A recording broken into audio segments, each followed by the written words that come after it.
மண்ணுக்கும் மக்களுக்கும் வணக்கம்.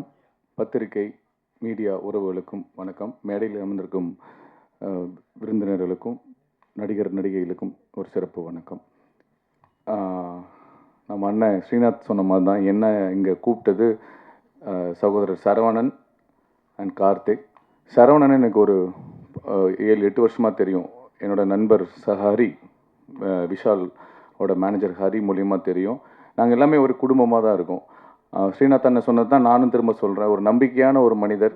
ஏன்னா இன்றைக்கி ஒரு உலகமே கொண்டாடக்கூடிய ஒரு மிகப்பெரிய ஒரு ஸ்டார் நம்ம தளபதி விஜய் அண்ணா. அவர் கூட இருந்து ட்ராவல் பண்ணி இன்றைக்கும் நல்ல பேர் வாங்கியிருக்காரு. அண்ட் இன்றை முதல் அவர் பிஆர்ஓன்னு ஒரு விஷயத்தை ப்ரொமோட் ஆகி வந்திருக்காரு. ஸ்டில் ஃபோட்டோகிராஃபர் வந்து அவருக்கு என்னுடைய மனமார்ந்த வாழ்த்துக்கள். அண்ட் கார்த்திக்கும் என்னுடைய வாழ்த்துக்கள் ராத்தம்பி. அண்ட் ஏலேலோ டீமுக்கு ஒரு உண்மையிலே ஹேட்ஸ் ஆஃப். ரொம்ப நல்லா இருந்தது. சினிமாட்டோகிராஃபி, மியூசிக் எல்லாமே ரொம்ப ரொம்ப நல்லா இருந்தது. நான் அவர்கிட்ட உட்காந்து பேசிகிட்டு இருந்தேன். ப்ரொடியூசர்கிட்ட பேசும்போது எவ்வளோ செலவுன்னு கேட்டேன். 10 லட்ச ரூபான்னு சொன்னார். 10 லட்ச ரூபாய் என்ன பண்ண போகிறீங்க? சும்மா எடுத்தவங்க எதுக்கா இப்போ ரிட்டர்ன்ஸ் எப்படி எடுக்க போகிறீங்கன்னு கேட்டேன். இல்லை அதெல்லாம் ஒன்றும் இல்லை, சும்மா ஆசையாக எடுத்தோம், இருந்தாலும் ட்ரை பண்ணுறோம் அப்படின்னாரு. உண்மையிலே யூர் லக்கி. ஐ திங்க் இன்னைக்கு இருக்கிற ஒரு டெக்னீஷியன்ஸ்க்கு வந்து ஒரு 10 லட்ச ரூபாய் இன்வெஸ்ட் பண்ணி ஒரு தன்னோட டேலண்ட்டையோ ஸ்கில்ஸையும் காமிச்சிக்கிறதுக்கு ஒரு வாய்ப்பு ரொம்ப கம்மியாக இருக்கும்போது உங்களுக்கு கிடைச்ச ப்ரொடியூசர் வந்து உண்மையிலே ப்ரொடியூசருக்கு வாழ்த்துக்கள். எனக்கு என்ன தோணுச்சுன்னா, இன்னும் ஒரு 10 லட்சம் 20 லட்சம் செலவு பண்ணி ஒரு மணி நேரம் படமாக கூட எடுத்துக்கலான்னு தோணுது. அடுத்து வருதா? ஓகே. அண்ட் மியூசிக் ரொம்ப நல்லா இருந்தது. சினிமாட்டோகிராஃபி ரொம்ப ரொம்ப நல்லா இருந்தது. எல்லாருக்குமே என்னுடைய ஒர்க் பண்ண டெக்னீஷியன்ஸ், ஆக்ட்ரஸ் எல்லாருக்குமே என்னுடைய மனமார்ந்த வாழ்த்துக்கள். அண்ட் அகைன் ஹரி, நீங்கள் கண்டிப்பாக பேசிட்டு தான் போகணும். எனிவே, நல்லதே நினைப்போம், நல்லதே விதைப்போம், நல்லதே நடக்கும். நன்றி, வணக்கம். மேடையில் இருக்கிற எல்லாத்துக்கும் வணக்கம். ஃபர்ஸ்ட் ஆஃப் ஆல் இந்த டீம், ஏலேலோ டீம், இந்த ப்ரொடியூசர், அதனுடைய மியூசிக் டைரக்டர், அதுக்கப்புறம் லிரிசிஸ்ட்டு, இந்த ஹோல் டீம் நடித்தவங்க எல்லாத்துக்குமே என்னோடய மனமார்ந்த பாராட்டுகளையும் கங்க்ராச்சுலேஷன்ஸையும் தெரிவிச்சுக்கிறேன். இந்த ஃபங்க்ஷனுக்கு என்னை கூப்பிட்டது கார்த்திக் அண்டு சரவணன் தான். சரவணன் யாருன்னு உங்களுக்கு தெரியும். தளபதி அவங்களுடைய ஃபோட்டோகிராஃபர், அவங்க ஃபேமிலி ஃபோட்டோகிராஃபர்னு சொல்லலாம். சின்ன வயசுலேருந்து அவங்க வீட்டில் தான் இருந்தார். ஒரு பாஸ்போர்ட் சைஸ் ஃபோட்டோவிலேருந்து இன்றைக்கி ஒரு கட் அவுட் வைக்கணுன்னா கூட அவர் எடுக்கிற ஃபோட்டோஸ் தான். ஸோ தளபதியோடைய நம்பிக்கைக்கு ரொம்ப பாத்திரமானவர். அவர் இந்த ப்ரோக்ராமை மிக சிறப்பாக அரேஞ்ச் பண்ணியிருக்காரு. அண்ட் வாழ்த்துக்கள். அவர் இப்போது ஸ்டில் ஃபோட்டோகிராஃபர் மட்டும் கிடையாது, ஒரு எலிஜிபிள் பிஆர்ஓ கார்டு எடுத்துட்டாரு. ஸோ பப்ளிக் ரிலேஷன்ஸ் ஆஃபீஸர் அப்படின்ற ஒரு போஸ்டிங்கும் இப்போ இருக்குது. இந்த ஒரு ப்ரோக்ராம்லேருந்து, இந்த ஒரு ஆல்பத்துலேருந்து உங்களுடைய பயணம் நல்லபடியாக தொடரணும் அப்படின்னு ஆசைப்பட்றேன். ஜெயிக்கிறதுக்கு என்னோடய வாழ்த்துக்கள். அப்புறம் இந்த டீம், ஏலேலோ டீம், இது மாதிரி நிறைய ஆல்பம்ஸ் பண்ணணும், மூவிஸ் பண்ணணும் அப்படின்னு அந்த மியூசிக் கம்போசருக்கு பண்ணணும் அப்படின்னு ஆசைப்பட்றேன். ஸோ எனிவே, இந்த வாய்ப்பளித்த எனக்கு இந்த ஹோல் டீமுக்கு ரொம்ப ரொம்ப நன்றி. All the best, all the best. God bless. Thank you. First of all இங்கே வந்திருக்க ப்ரெஸ், மீடியா அண்ட் ஃப்ரெண்ட்ஸ், இவங்க எல்லாருக்குமே ரொம்ப தேங்க்யூ. அண்ட் இனிய தமிழ் புத்தாண்டு நல்வாழ்த்துக்கள். ஏலேலோ சாங், இந்த சாங் வந்து Manikandan sir and Vishnu sir, Karthi அண்ணா, வெற்றி சார், இவங்க எல்லாருக்குமே ரொம்ப நன்றி என்னை இந்த சாங்கில் காஸ்ட் பண்ணதுக்கு. அண்ட் மேலும் மேலும் எங்களை நல்லா சப்போர்ட் பண்ணி நாங்கள் எல்லாருமே சேர்ந்து முன்னேறணும்னு நினைக்கிறேன். And yeah, thank you. எல்லாமான என்னோடய கடவுளுக்கும் என்னோடய ஃபேமிலி மெம்பர்ஸ்க்கும் ரொம்ப தேங்க்யூ, இவ்வளோ சப்போர்ட் பண்ணுறதுக்கு. தேங்க்யூ.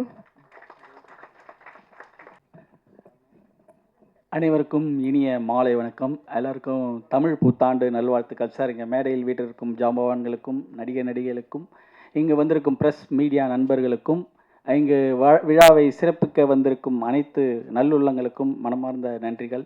சார் சூப்பராக பண்ணியிருக்கார் சார் மணிகண்டன் சார்.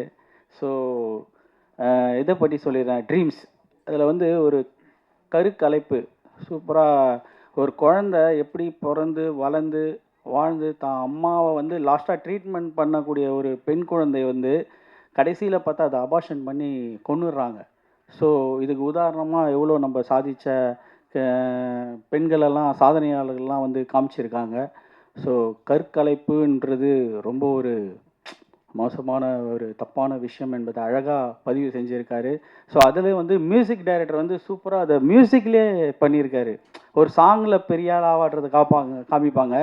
சின்ன இதுலேருந்து பார்த்தா அப்படியே படிப்படியாக முன்னேறி பெரிய இதுவாக அதை மியூசிக்லேயே அழகாக போட்டு சூப்பராக மியூசிக் டைரக்டர் பண்ணியிருக்காரு சார். வாழ்த்துக்கள் சார், சூப்பர் சார்.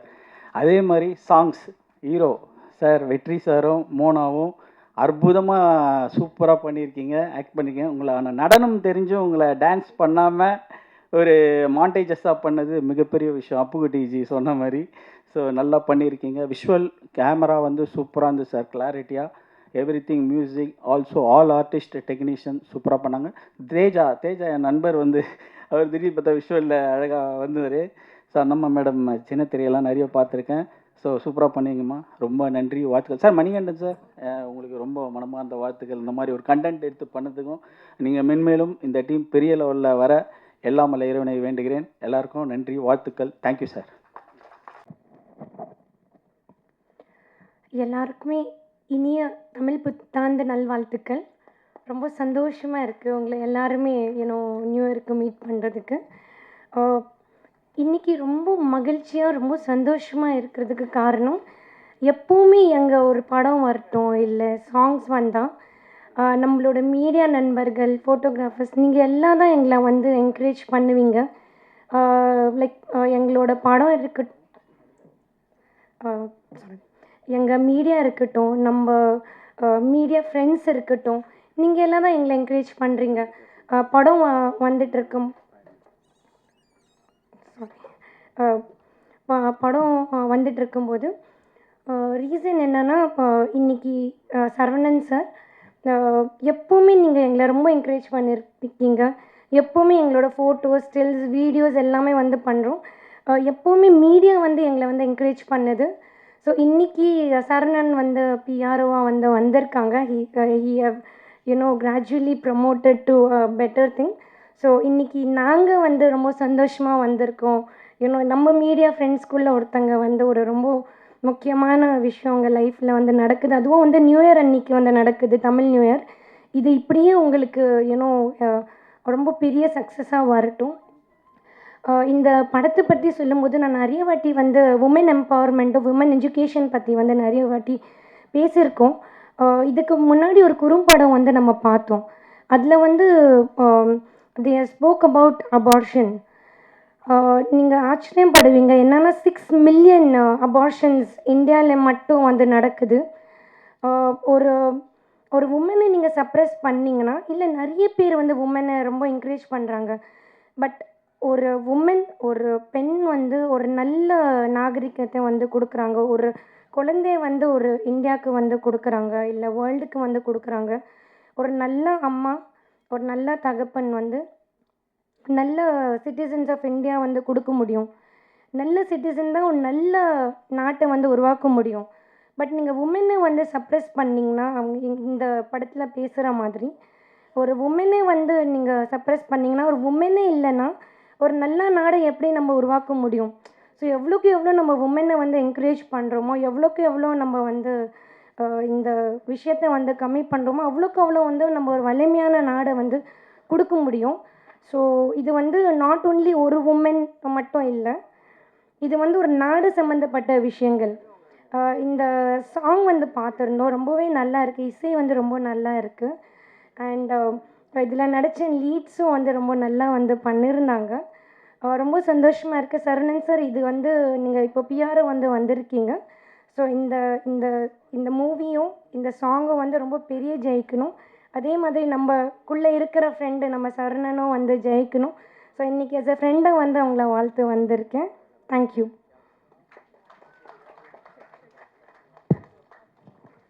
ஒரு இம்பார்ட்டண்ட்டான மெசேஜ் சொன்னீங்க Komal. Thank you so much for your speech. அடுத்ததாக அஞ்சலி திரைப்படத்தின் இயக்குனர் சரவணன் அவர்களை பேச அழைக்கிறோம். தமிழ் புத்தாண்டு நல்வாழ்த்துக்கள். நான் வினிதா, சின்ன வயசுலேருந்து நிறைய படங்கள்லாம் பண்ணியிருக்கேன். நாங்கள் இந்த ஷார்ட் ஃபிலிம் பண்ணி 12 இயர்ஸ் ஆகுது. இது வந்து மறந்துருச்சு அப்படின்னு கூட சொல்லலாம். திடீர்னு சரவணா நான் கால் பண்ணி இந்த மாதிரி ஒரு விஷயம் நீங்கள் கண்டிப்பாக வரணும் அப்படின்னு நான் சொன்னேன். சொன்னாங்க. சரி ஓகே போவோம் அப்படின்னு ஏதோ ஒரு காரணத்துக்காக நம்ம போவோம் அப்படின்னா, நான் வந்து பார்த்ததுக்கப்புறம் இவ்வளோ பெரிய கூட்டத்தை பார்த்ததுக்கப்புறம் நான் இன்றைக்கி வராமல் இருந்தால் இத்தனை பேரை சந்திக்காமல் போயிருப்பேனோ அப்படிங்கிறது தான் முதல்ல தெரிஞ்சிச்சு. தேங்க்யூ நான் என்னை இன்வைட் பண்ணதுக்காக. இன்னொன்று, மணியண்ணா கூட ஒர்க் பண்ணும்போது அவர்கிட்ட வந்து ஒரு உண்மை தன்மை இருக்கும். இந்த ஒரு விஷயம் சொன்னாலுமே அதில் ஒரு உண்மையோடமும் ஒரு உயிரோட்டமோடமும் சொல்லுவாங்க. இவ்வளோ வருஷம் அவர் படம் பண்ணல, இவ்வளோ வருஷம் அவரால் வந்து அடுத்த லெவல் போக முடியல, போயிட்டு நிற்கிறாரு. அதை கண்டு நீங்கள் வருத்தப்படாதீங்கண்ணா. நமக்கும் கீழே உள்ளவர் கோடி. இயக்குனர் மணிகண்டன் உங்கள் பேர் இன்றைக்கி ஸ்க்ரீனில் பார்க்குறது கூட நிறைய பேரால் பண்ண முடியல. அந்த பேரையும் நீங்கள் வந்து இன்றைக்கி எடுத்திருக்கீங்க அப்படின்னும் போது இதுவே ஒரு பெரிய சக்ஸஸ் தான். எவ்வளோ பேர் எவ்வளோ போராட்டங்கள் பண்ணிகிட்டு இருக்காங்க.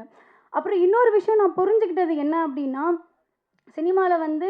சினிமாவில் பொதுவாகவே இன்றைக்கி நம்ம பேசுகிறத முகம் டு முகம் கேட்டு பார்க்குறதுக்கு இன்றைக்கி யாருமே தயாராக இல்லை. எல்லாருமே ரொம்ப ஸ்பீடான உலகத்தில் போகும்போது ஸ்பீடாக ஒரு விஷயம் நமக்கு நடக்கணும் அப்படிங்கிறதுல தான் போயிட்டுருக்குறோம்.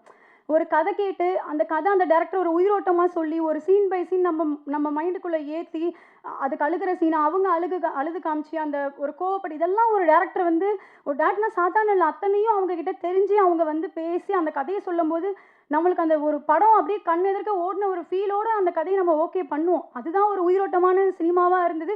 அந்த மாதிரி கதை கேட்டு பண்ண படங்கள் எல்லாமே இன்ன வரைக்கும் நம்ம மைண்டில் நிற்குது. ஆனால் இன்றைக்கி வந்து ஒரு விசிட்டிங் கார்டாக ஒரு ஷார்ட் ஃபிலிம் பண்ணிட்டு வந்து கொடுங்க, நாங்கள் அதை பார்த்து உங்களை ஜட்ஜ் பண்ணுறோம் அப்படின்னு அந்த ஷார்ட் ஃபிலிம் பண்ண முடியாமல் எத்தனையோ நல்ல கதைகள் நல்ல திறமைசாலிகள் கூட இங்கே இருக்கிறாங்க. அந்த ஷார்ட் ஃபிலிம் கூட எடுக்க முடியல நிறைய பேரால். ஸோ இந்த விஷயம் எப்படி எடுத்துக்கிறது அப்படிங்கிறது எனக்கு தெரியல. முதல்ல நம்ம கதை கேட்கணும், அவங்களுக்கான ஒரு நேரத்தை கொடுக்கணும். நல்ல இயக்குனர்கள் வரத்துக்கு நிறைய பேர் இருக்காங்க. சினிமா வந்து ஒரு 15% தான் அப்படி இப்படி மாறி இருக்குது. மற்றபடி நம்மக்கிட்ட இன்னும் 85% இருக்குது. நம்ம சினிமாவை ஜெயிக்க வச்சிட முடியும், காப்பாற்றிட முடியும். சினிமாங்கிறது நம்மக்கிட்ட தான் இருக்குது அப்படின்னு நான் நினைக்கிறேன். ரொம்ப சந்தோஷமாக இருக்குது. இப்படி ஒரு பேச்சு ஒரு மாதிரி மனசில் ஒரு ஆதங்கங்கள் இருந்ததை வந்து இன்றைக்கி வெளிப்படுத்துறதுக்கு ஒரு மேடையாக இது கிடைச்சதுனால வாய்ப்பு கொடுத்த எல்லாருக்குமே நன்றி. Thank you so much. நண்பர்கள் அனைவருக்கும் மாலை வணக்கம்.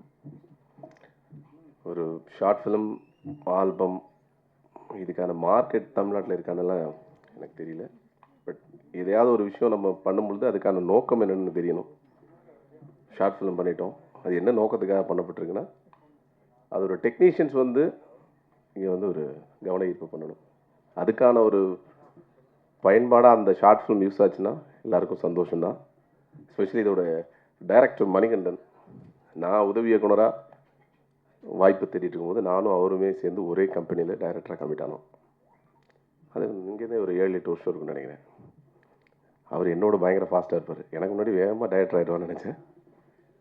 தொடர்ச்சியாக சில காலங்கள் வந்து வேறு மாதிரி நம்ம மைண்ட் அப்படி பயணிச்சுட்டு போகும்போது அப்படி நகரும். எனக்கு இந்த இடத்துல வந்து மணிகண்டன் முன்னாடி இல்லைங்க, மணிகண்டன் வாங்க மணிகண்டன். ஏன்னா 2 பேரும் இந்த டைமில் வந்து சக இயக்குனர்களாக தான் இருந்திருக்கணும். நல்ல கதை பண்ணுவார், ரொம்ப நல்ல கதை சொல்லுவார், ஆச்சரியமாக இருக்கும். அவருடைய கான்டாக்ட்லாம் பார்த்து நான் ஆச்சரியப்படுவேன். நான் எனக்கெல்லாம் ஒன்றுமே தெரியாத இடத்துல இருப்பேன், அவ்வளோ பவர்ஃபுல்லாக இருப்பார். பட் சூழல் ஒரு நேரம் நமக்கு வந்தே தீரும். இந்த படத்தினுடைய அந்த ஷார்ட் ஃபிலிம் வந்து ஒரு பெரிய ரெஃபரன்ஸாக இருக்கட்டும் படம் பண்ணுறதுக்கு. தொடர்ச்சியாக நல்ல நல்ல கதையெல்லாம் வச்சுருக்காரு. பெரிய ஹீரோஸ்கிட்டையும் கதை சொல்லியிருக்காரு. அவ்வளோ பவர்ஃபுல் கதையை அவ்வளோ பேர் அட்டன் பண்ணுற இடத்துல இருந்தாங்க. எக்ஸாம்பிளுக்கு மாதவன் சார்லாம் அவருடைய கதையை அக்செப்ட் பண்ணி சீக்கிரமே பண்ணுறேன்னு சொல்லியிருந்தாரு. ரொம்ப நல்ல பவர்ஃபுல்லான கதை, எனக்கு தெரியும் அந்த கதை பேர். என்கிட்டையும் சொல்லியிருக்காரு, ஃபுல்லாக நான் படிச்சிருக்கேன். ரொம்ப பவர்ஃபுல்லான கதை, இந்தியா லெவலில் ஒர்க் அவுட் ஆகக்கூடிய ஒரு கதை. அதனால தான் அதை நம்பி மாதவன் சார் அதை அக்செப்ட் பண்ணியிருந்தார். சூழல் தான் இன்னமும் சீக்கிரமே அது அவருக்கு வரட்டும்னு நான் வந்து வேண்டிக்கிறேன். Thank you so much. இன்னொன்று, இந்த ஷார்ட் ஃபிலிம் வந்து பண்ணது அந்த நண்பர் அவர் பண்ணியிருந்தான்னு சொன்னாங்க, சந்தோஷம். ஆனால் அவருக்கு எனக்கு ரொம்ப ஆச்சரியம் என்னென்னா, இங்கே எனக்கு யாருக்குமே தெரியாது. பட் காலத்தில் வந்து நிற்கும் போது கணேஷ் சார்லாம் தெரியும், இங்கே நம்ம அப்புக்குட்டி அண்ணன் தெரியும், தலைவர் சௌந்தர் சார் தெரியும், ஹரி சார் தெரியும், மியூசிக் டைரக்டர் ஜெய் எனக்கு ரொம்ப வருஷமாக தம்பி. எனக்கு இந்த பையன் தான் பண்ணியிருக்கானே எனக்கு தெரியாது, எனக்கு சொல்லக்கூட இல்லை. இடையில வரும்போது கார் ஓட்டிகிட்டு இருக்கேன், அப்போ தம்பி அடிக்கிறாமா அண்ணே வந்துட்டிங்களா அப்படின்ட்டு. டேய் நீ தான் மியூசிக் பண்ணியிருக்கியாடா சொல்லிடலாமேடான்னு. குணாஜி எல்லாரும் எனக்கு தெரியும் இந்த இடத்துல. இருந்தாலும் இந்த இடத்துல இதோட பயன்பாடு வந்து இந்த டெக்னீஷியனுக்கு அடுத்த இடத்துக்கு போகிறதுக்கு யூஸ் பண்ணக்கூடிய ஒரு பயன்பாடாக இருக்கட்டும், ஆர்டிஸ்ட்டுக்கும் அந்த மாதிரி ஒரு பயன்பாடாக அமையட்டும். இன்னொரு ஆச்சரியம் என்னென்னா, இவருக்கு வந்து இப்படி ஒரு இதை வந்து எப்படி கொண்டு போய் இப்போ பார்க்க போகிற எல்லாருமே அவங்க எல்லாருக்கும் வாய்ப்பு கொடுத்துருவீங்களா இல்லை எங்கேயாவது போய் சொல்லுவீங்களான்னு எனக்கு தெரியல. அப்படி ஒன்று நடக்குமானலாம் எனக்கு தெரியல. ஆனால் ஆச்சரியம் என்னென்னா, இங்கே இவ்வளோ பேர் உட்காந்துருக்காங்க, முக்கியமான ஆளாக உட்காந்துருக்காங்க. எல்லாரும் இந்த ஷார்ட் ஃபிலிமோட லான்ச்சுக்கு வந்திருக்கோமா, இந்த பிஆர்ஓ 2 பேரும் சக்ஸஸ்ஃபுல்லாக பண்ணிட்டாங்கம்மா அப்படிங்கிறதுக்கு வந்திருக்காங்களோ தெரியல நான். அதனால் ஸோ இது இந்த ஷார்ட் ஃபிலிம் லான்ச் மட்டுமே இல்லை, 2 பேரும் பிஆர்ஓ ஆகியிருக்காங்களா அவங்களுக்கான லான்ச். 2 பேரும் மேடைக்கு வாங்க ப்ளீஸ், ப்ளீஸ் வாங்க. ஏன்னா அந்த ஷார்ட் ஃபிலிம் போய் சேரதை தாண்டிலும் இவங்க 2 பேரும் சக்ஸஸ்ஃபுல்லாக இந்த ஷார்ட் ஃபிலிமில் யார் நடிச்சிருக்காங்க, யார் டெக்னீஷியன்ஸ் யாருமே உங்களுக்கு தெரியாது. ஆனால் அத்தனை பேரையும் இந்த இடத்துல வந்து உட்கார வச்சு நாங்கள் பிஆர்ஓ எப்படி பண்ணுவோம் அப்படிங்கிற இடத்த ரொம்ப சக்ஸஸ்ஃபுல்லாக பண்ணி காமிச்சிருக்காங்க. அவங்க 2 பேருக்கும் பெரிய பெரிய வாழ்த்துக்கள். சக்ஸஸ்ஃபுல்லான பிஆர்ஓவாக 2 பேரும் ட்ராவல் பண்ணணுன்னு என்னோட மனசார வாழ்த்துக்களை தெரிவிச்சுக்கிறேன். வந்திருக்க எல்லாருக்குமே வாழ்த்துக்கள். அதில் பயன்படக்கூடிய எல்லா டெக்னீஷியன் மற்றும் ஆர்டிஸ்டுகளுக்கும் என்னுடைய மனமார்ந்த வாழ்த்துக்களும் நன்றிகளும். Thank you so much. மணிகண்டன் அவர் தான் வந்து என்னோட நிறைய டிஸ்கஷனில் இருந்திருக்காரு. அவரோட கதைகள் எல்லாம் எனக்கு தெரியும், என்னோட கதைகள் அவருக்கு தெரியும். பரஸ்பரம் வந்து டிஸ்கஸ் பண்ணுறதுல ரொம்ப சிறப்பாக பண்ணக்கூடிய ஒரு நபர். அது இல்லாமல் வந்து நிறைய நல்ல கதைகள் வைத்திருக்காரு அவர், அதை பற்றி சொல்கிறேன். இப்போ இந்த ஷார்ட் ஃபிலிம் பார்த்தோம் நம்ம, ட்ரீம்ஸு, அதுக்கப்புறம் ஹேலேலோன்னு சொல்லிட்டு இந்த சிங்கிள் சாங் பார்த்தோம். ரெண்டுத்துலேயும் அவர் ஒரு விஷயத்தை தான் வச்சுருக்காரு. ஒன்றுத்தில் என்ன வச்சுருக்காருனாக்கா, கருவே உருவாக வேண்டாம்னு சொல்லி பாட்டு பாடிட்டார். அதுக்கப்புறம் ட்ரீம்ஸில் பார்த்தோம்னாக்கா உருவான கருவை கலைக்கிறதுக்காக ஒரு விஷயம் சொல்லியிருக்காரு. கருவுன்றது ரெண்டும் ஒன்று தான், ஆனால் ரெண்டுத்தையும் வந்து 2 விதமாக சொல்லியிருக்காரு. அதையும் வந்து ஷார்ட் அண்ட் ஸ்வீட்டாக சொல்லியிருக்காரு. ஒரு பாட்டு தொடங்கும் போது என்ன ஃபீலில் தொடங்குச்சோ அந்த பாட்டு அவ்வளோ சீக்கிரம் முடிஞ்சு போச்சு, முடிகிறதுக்குள்ளே அந்த பாட்டுக்கான ஒரு ஃபீல் வந்து கொடுத்துருக்காரு. இந்த ஷார்ட் ஃபிலிம்லேயும் வந்துட்டு ஷார்ட்டாக சொல்கிறேன்னு சொல்லிட்டு எவ்வளோ சொல்ல முடியுமோ, பெண் சிசு வந்து கருக்கலைப்புன்றது நடக்குது, அது நடக்கக்கூடாதுன்றது தான் அவருடைய இந்த ஷார்ட் ஃபிலிமில் தெரிஞ்ச ஒரு விஷயம். இப்போ பெண் சிசுவை வந்து அழிக்கிறாங்க, கொலை பண்ணுறாங்க, அதை தடுக்கிறாங்கன்னு சொன்னாங்கனாக்கா இன்னொரு 15-20 வருஷத்தில் வந்து ஆண்களுக்கு பெண்களே இல்லாமல் தட்டுப்பாடு தான் வரும்.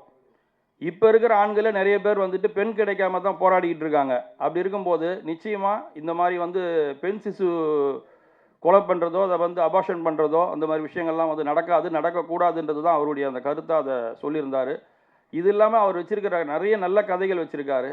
அந்த கதைகள் எல்லாம் படம் பண்ணணும்னு சொல்லிட்டு அவர் ஒரு தடவை முயற்சி பண்ணும்போதும் சரியான ஒரு பிளாட்ஃபார்ம் அவருக்கு அமையலைன்னு சொன்னோம்னாக்கா, ப்ரொடியூசர்கிட்ட போனோம்னாக்கா கதையை கேட்டுட்டு படம் பண்ணுற ப்ரொடியூசர்லாம் இருந்தாங்க. இப்போ வந்து கதையை கேட்டுட்டு ப்ரொடியூஸ் பண்ணக்கூடிய ப்ரொடியூசர் இல்லை. இந்த ஹீரோவுக்கு எந்த ஹீரோ வச்சுருக்கீங்கன்னு கேட்குறாங்க. ஹீரோ வச்சுருக்கிறவங்க மட்டும்தான் படம் பண்ண முடியுன்ற நிலைமை இருக்கிறதுனால தான் நல்ல கதை கரு வச்சுருக்கிறவங்களால சீக்கிரமாக படம் பண்ண முடியல. கொஞ்சம் போராட்டத்துக்கு அப்புறம் தான் வந்துட்டு இந்த மாதிரி டைரக்டருங்களாம் என்ன மாதிரி டைரக்டருங்களாம் வந்துட்டு இன்னும் பெருசாக வந்து ஜெயிக்கிறதுக்கான வாய்ப்பு வரும். அப்போது ப்ரொடியூசருங்க வந்துட்டு அவங்க டைமை வந்து ஸ்பெண்ட் பண்ணி நல்ல கதை யார் சொல்கிறாங்க, கண்டென்ட்டு தான் சினிமான்றதுக்கு இன்றைக்கி வந்துட்டு இருக்கிற நல்ல படங்கள், நிறைய படங்கள், சின்ன படங்கள்லாம் நல்லா பெரிய வெற்றி அடைஞ்சு ஓடிக்கிட்டு இருக்கு.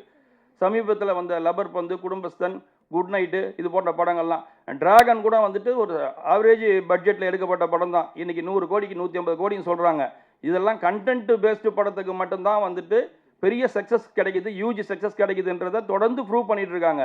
இருந்தாலும் ப்ரொடியூசர்ஸ் வந்து அவங்க வந்து நல்ல கதைகளை தேடி அந்த கதைகளை கேட்குறதுக்கு டைம் மெனக்கெட்டு அந்த கதை ஓடுமா, இதை எந்த பட்ஜெட்டில் எடுக்கலாம், ரொம்ப மினிமம் பட்ஜெட்டில் எடுக்கலாமா, ஒரு படத்தை எடுத்து ஸ்க்ரீன் பண்ணதுக்கு அப்புறமாவது அட்லீஸ்ட் வந்து அந்த படத்தை வாங்குறதுக்கு இப்போ டிஸ்ட்ரிபியூட்டர் வருவாங்க, இல்லை ஓடிடி கம்பெனிஸ் வந்து வாங்குவாங்க.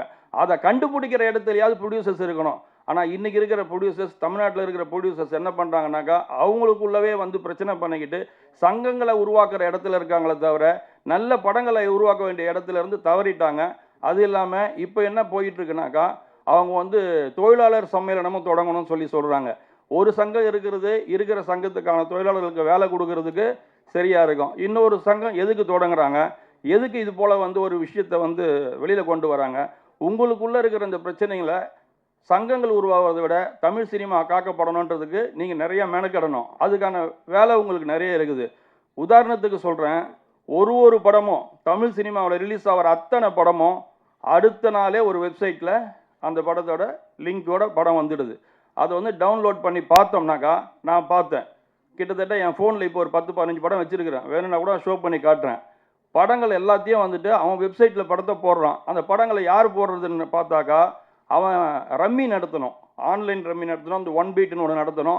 அவனோட ப்ரொமோக்காக நம்ம படத்தை எடுத்து அவன் போட்டுடுறான். அந்த படம் பார்க்குறவங்கள அப்பப்போ வந்துட்டு இதை டவுன்லோட் பண்ணு கேட்டுகிட்டே இருக்கும். அதை தவறி டவுன்லோட் பண்ணிட்டாங்கனாக்கா அது படம் பார்க்குற அந்த ஆடியன்ஸோட பாக்கெட்டில் கையை வச்சு அவன் எவ்வளோ வேணுமோ எடுத்துக்குவான். இதை பண்ணுறதுக்கு தமிழ் சினிமாவை எடுத்து அவன் படம் போட்டுக்கிட்டு இருக்கிறான். இதெல்லாம் போய் கேட்டு ஒரு படத்தை ஒரு குரோம்பேட்டில் இருக்கிற ஒரு சராசரி ஒரு ஆள் வந்து இங்கேருந்து அவர் திருவத்தூர் போகிறாருனாக்கா காலையில் பஸ்ஸில் ஏறி உட்காந்துட்டு ஹெட்ஃபோனை போட்டுட்டு அவர் அந்த ஃபோனில் அந்த படத்தை போடணும்னு சொல்லிட்டு டவுன்லோட் பண்ணிட்டாருனாக்கா இங்கேருந்து போகும்போது ஃபர்ஸ்ட் ஹாஃப் பார்ப்பார், திரும்ப வரும்போது செகண்ட் ஹாஃப் பார்ப்பார். எல்லா படத்தையும் எல்லா ஆடியன்ஸும் பார்த்துக்கிட்டு தான் இருக்கிறாங்க. ஆனால் அது எங்கே பார்க்குறாங்கன்றது தான் வந்து இப்போது வித்தியாசப்படுது. இதையெல்லாம் கட்டுப்படுத்தி ப்ரொடியூசருக்கு வந்து சேர வேண்டிய பணத்தை ப்ரொடியூசருக்கு வாங்கி கொடுக்குற வேலையை விட்டுட்டு சங்கம் தொடங்குறேன்னு சொல்லிட்டு இன்னொரு சங்கம் தொடங்குறேன்னு சொல்லி சொல்கிறாங்களே, அதை விட இது போல் விஷயத்துலலாம் கவனத்தை செலுத்துனாங்கனாக்கா நிச்சயமாக பண்ண முடியும். இப்போது நிறைய பேர் என்ன பண்ணுறாங்க, இந்த படத்தை எல்லாத்தையும் என்ன பண்ணுறாங்க, குரூப்பில் வந்து ஷேர் பண்ணுறானுங்க லிங்க்கு. புது படம் வந்துருக்குது, டிராகன் வந்துருக்குது, குடும்பஸ்தன் வந்துருக்குது. அவங்க வந்து என்ன பண்ணுறா சொல்லிவிட்டு யார் ஃபஸ்ட்டு அந்த லிங்க்கை வந்து அந்த குரூப்பில் ஷேர் பண்ணுறன்றதை பண்ணிகிட்டு இருக்காங்க. அந்த குரூப்பில் இருக்கிற அத்தனை பேரும் அந்த படத்தை பார்க்குறான். படங்கள் பார்க்குறவங்களுடைய எண்ணிக்கைகள் அதிகமாகிட்டு இருக்கு. ஆனால் படம் வாய்ப்பு கிடைக்க வேண்டிய புதுமுக இயக்குநர்களுக்கு வாய்ப்பு கிடைக்கிறதுன்னு குறைஞ்சிட்டு இருக்குது.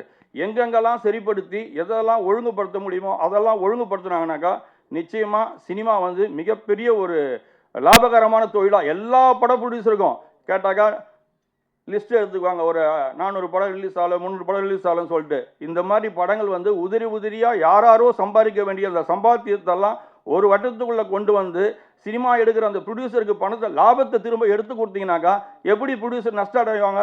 எப்படி வந்து ஒரு ப்ரொடியூசர் வந்துட்டு படம் ரிலீஸ் ஆகாமல் போகும்? மினிமமாக படத்தை ரிலீஸ் பண்ண முடிஞ்சால் கூட பண்ண முடியும்.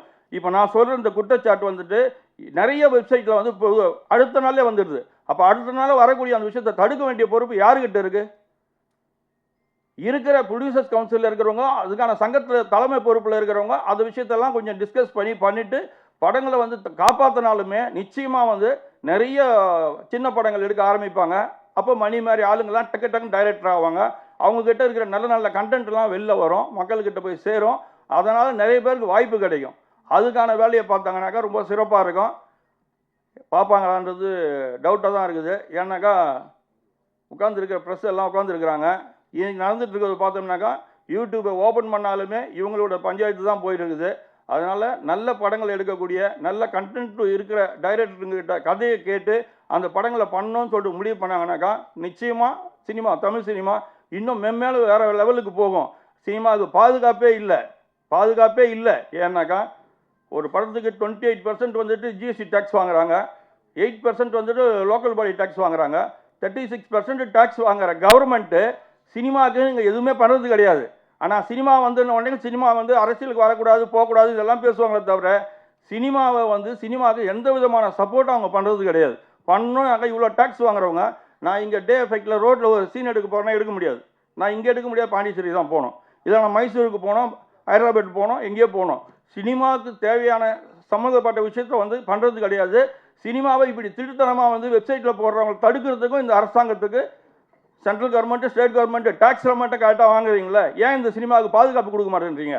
இதே வந்து ஒரு பெரிய தலைவரை பற்றி அதே வெப்சைட்டில் ஒரு சின்ன பிட்டு நியூஸை தூக்கி போட்டோம் வச்சுங்க, உடனே அவன் எங்கே இருக்கிறான்னு சொல்லி தூக்கிட்டு வந்து உள்ளே வச்சுருவீங்க. அது பண்ண முடியல உங்களுக்கு. அதை பண்ண முடிஞ்ச உங்களுக்கு ஏன் வந்து சினிமாவை வந்து அழிக்கிறாங்கன்னு சொல்லி தெரிஞ்சதுக்கப்புறமா சினிமாவை பற்றி எதுவுமே கண்டுக்க மாட்டீங்களே?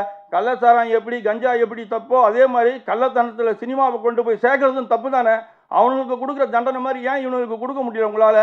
ஆன்லைனில் விளையாடுறவனெல்லாம் சாகிறதுக்கு இது ஒரு காரணமாக இருக்குது. ஏன்னாக்கா புது படம் ஃப்ரீயாக போடுறான், அந்த படத்தை பார்க்குறேன்ற இன்ட்ரெஸ்ட்டில் அந்த நேரத்தில் டவுன்லோட் எவன் கொடுக்குறானோ அவன்லாம் வந்து மாட்டிட்டு செத்துட்டு இருக்கானுங்க. அதனால் இந்த சினிமாவை காப்பாற்றுறதுக்கு நிறைய வேலைகள் இருக்குது.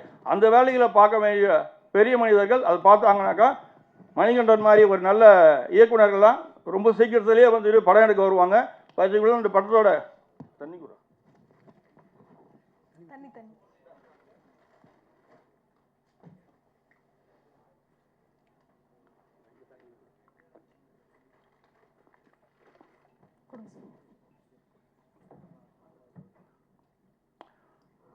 எதுக்காக இந்த படம் எடுத்தாங்க, இந்த ஷார்ட் ஃபிலிம் எடுத்தாங்க, இந்த சிங்கிள் சாங் எடுத்தாங்கன்னாக்கா அவங்களுடைய திறமையை காட்டுறதுக்கு ஒரு விசிட்டிங் கார்டு தேவைப்படுது.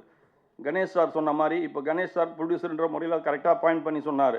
ஒரு விசிட்டிங் கார்டு தேவைப்படுது. இந்த கார்டு கொண்டு போய் காமிச்சாங்கனாக்கா ஃபோட்டோகிராஃபி பண்ணியிருக்காங்களே யார் பண்ணியிருக்காங்க, மியூசிக் பண்ணியிருக்காங்களே யார் பண்ணியிருக்காங்க, எடிட் பண்ணது யார், நடித்தது யார், யார் இதை வந்து இந்த சாங் எடுத்தாங்க, யார் டைரக்டர், இப்படி எல்லாருக்குமே வந்து இப்போ சும்மானா சொல்லிக்கிறத விட இப்போ மணிகண்டன் வந்து ஏழு மணிகண்டன் ஆகிடுவான் நாளைக்கு. ஏதோ ஒரு பாட்டு பேரை முன்னாடி போட்டு அந்த பாட்டு எடுத்த மணிகண்டன் தான் இந்த மணிகண்டன் அப்படின்னு சொல்லி. ஏன்னா ஏற்கனவே மணிகண்டன் 2-3 டைரக்டர் இருக்காங்க, அவனுக்கும் ஒரு பெரும் மணிகண்டன் 10ல் கூட ஒன்று சேர்க்க வேண்டியது இருக்குது. அதனால் ஏழு மணிகண்டனாக மாறினாலும் நாளைக்கு இந்த சாங் பெரிய ரீச் ஆச்சுனாக்கா அதுவே கூட ஒரு அடைமொழியாக வரும். அந்த அடைமொழியோட மணிகண்டனுக்கு ஒரு கார்டு ரெடி, ஒரு ஷார்ட் ஃபிலிம் பண்ணியிருக்காரு. இதை கொண்டு போய் காமிச்சாருனா கூட அவருக்கு ஒரு சிட்டிங் கிடைக்கலாம், ஒரு ஹீரோவோட மீட்டிங் கிடைக்கலாம். அது மூலியமாக வந்து அவர் கதை நேரேட் பண்ணலாம். அவர் கதை பிடிச்சிருந்தா மட்டும்தான் படம் எடுக்க போகிறாங்க, இல்லைனா யாரும் படம் எடுக்க போகிறது இல்லை. முதல்ல கண்டென்ட்டை கேட்டுட்டு பார்க்குறதுக்கு மீட்டிங் கிடைக்கிறதுக்கு இந்த விஷயங்கள் வந்து இன்றைக்கி மேடை போட்டு நடத்தியிருக்கிற. நான் கூட கேட்டேன், என்னடா ஓவராக பண்ணிகிட்ருக்கிற, ஒரு பாட்டு எடுத்து வச்சுட்டு எல்லாரையும் கூப்பிட போறியன்னு சொல்லி கேட்டேன். ஆனால் இங்கே வந்து பார்த்ததுக்கப்புறம் தான் தெரியுது அவருக்கு கிடைச்சிருக்கிற பிஆர்ஓஸ் வந்து மிக சிறப்பாக வேலை பண்ணி எல்லாரையும் கூப்பிட்டு வந்து மேடையை ஃபுல்லாகிட்டு இருக்காங்க. இங்கே பார்த்தோம்னாக்கா ஆடிட்டோரியமே ஃபுல்லாக இருக்குது. இவ்வளோ பெரிய ஒரு நிகழ்ச்சியை ஏற்படுத்தி கொடுத்த இந்த கண்டென்ட் பண்ண ப்ரொடியூசருக்கும், இதை பிஆர்ஓவாக இருந்து வேலை பார்த்த அந்த நண்பர்களுக்கும், மற்றும் இந்த படத்தோட ஆல் டெக்னீஷியனுக்கும், மேடையில் வந்திருக்கிற அத்தனை பேருக்கும், முன்னாடி அரங்கத்தில் கூடியிருக்கவங்க அத்தனை பேருக்கும் எனது இனிய வணக்கத்தை சொல்லி விடைபெறுகிறேன். நன்றி, வணக்கம்.